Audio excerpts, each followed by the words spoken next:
വണ്ടമേട് സെക്ഷന്റെ പരിധിയിൽ ഒരു ട്രാൻസ്ഫോമർ ഉണ്ട്. കേരള തമിഴ്നാട് അതിർത്തിയിൽ ഒരു നട്ട് ഊരിപ്പോയാൽ അത് തമിഴ്നാട്ടിലേക്ക് പോകുന്ന ഒരു ട്രാൻസ്ഫോമർ. കണ്ടാലോ? ബാ.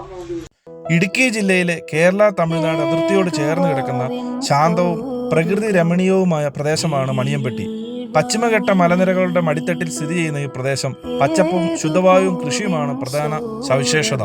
ഈ റോഡിന്റെ ഒരു സൈഡ് തമിഴ്നാടും ഒരു സൈഡ് കേരളവുമാണ്. വൈദ്യുതി എത്താത്ത കൊച്ചു മേഖലകളിൽ അന്നത്തെ ഗവൺമെന്റ് കൊണ്ടുവന്നൊരു പദ്ധതിയാണ് RGGY, രാജീവ് ഗാന്ധി ഗ്രാമീൺ വിദ്യാകരൺ യോജന. സുരക്ഷാ ക്രമീകരണങ്ങൾ പാലിച്ചുകൊണ്ട് വൈദ്യുതി പ്രശ്നം പരിഹരിക്കാൻ തുടങ്ങി. നല്ല ഇടിയും മിന്നലുമുള്ള പ്രദേശങ്ങളാണ് ഈ അതിർത്തികൾ.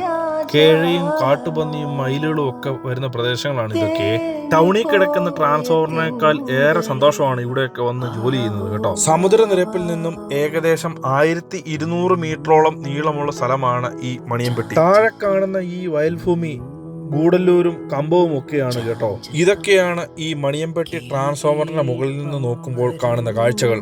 തമിഴ്നാട് സർക്കാരിന്റെ ഫോറസ്റ്റ് ഓഫീസിലെ കംപ്ലൈന്റുകൾ പരിഹരിച്ച ശേഷം തിരിച്ച് ചെക്ക് പോസ്റ്റ് കഴിഞ്ഞ് നമുക്ക് കേരളത്തിലേക്ക് മടങ്ങിയാലോ? വെള്ളം പോലെ വൈദ്യുതിയും എല്ലാവർക്കും അവകാശപ്പെട്ടതാണല്ലോ. ഏതു പൂവിൻ സൗരഭം തനുവിൽ